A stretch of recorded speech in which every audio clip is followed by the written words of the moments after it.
Assalamualaikum warahmatullahi wabarakatuh. Perkenalkan, kami dari kelompok 1 yang beranggotakan saya, Galuh Ramadan, Alvin Hussein, Amansyah, Doni, dan juga Kevin akan memaparkan kepada kalian mengenai sejarah singkat dari pergerakan nasional yang terkenal di Indonesia, yaitu Budi Utomo. Budi Utomo didirikan oleh para dokter Java, yaitu di Sofia School of Planning Van Indis Arslan, yaitu oleh Gunawan Mangkukusno Suraji di bawah pimpinan Raden Sutomo. Budi Utomo ini didirikan pada 20 Mei 1908 yang tujuannya adalah untuk mempersatukan berbagai elemen masyarakat yang ada di seluruh Indonesia guna menciptakan pergerakan nasional yang mampu melawan Belanda hingga akhirnya nanti kita bisa merebut kemerdekaan Indonesia. Belakang dari didirikannya Budi Utomo itu, pada awalnya banyak organisasi muda lokal yang mencakup berbagai bidang dari sosial, budaya, ekonomi, hingga politik. Namun untuk mencapai persatuan dan kesatuan bangsa Indonesia, munculnya organisasi nasional sangat diperlukan untuk mencapai tujuan tersebut. Organisasi nasional mulai muncul setelah sejumlah elit intelektual yang terdidik dalam sistem pendidikan barat untuk pelajar pribumi mulai memiliki wawasan luas pada tahun 1900-an. Perkumpulan Budi Utomo didirikan sebagai organisasi pemuda yang berfokus pada aspek sosial, ekonomi, budaya tanpa unsur politik tersebut. Sutomo mengubah langkah ke pergerakan politik.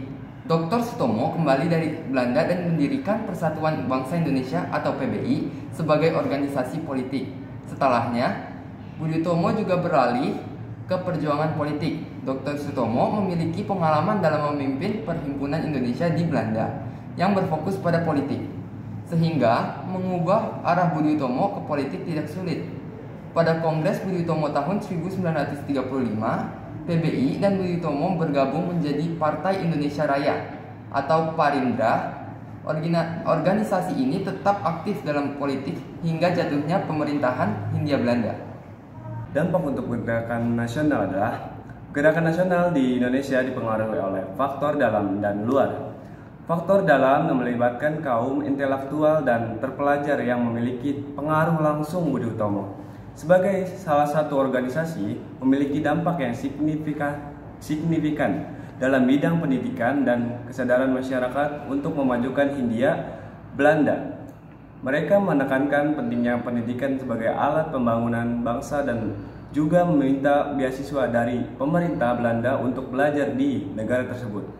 Organisasi Budi Utomo menjadi inspirasi bagi pemuda untuk bersatu dan membentuk berbagai organisasi kepemudaan lainnya. Kesimpulannya adalah Budi Utomo yang didirikan pada tahun 1908 adalah salah satu organisasi awal dalam pergerakan nasional Indonesia.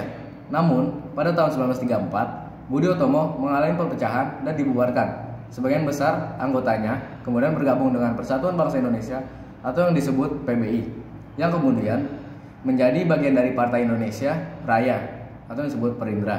Pada tahun 1935, kebubaran Budi Utomo adalah bagian dari pergerakan nasional yang lebih luas yang mengarah pada pembentukan organisasi politik yang lebih besar dalam upaya meraih kemerdekaan dan penjajahan Belanda.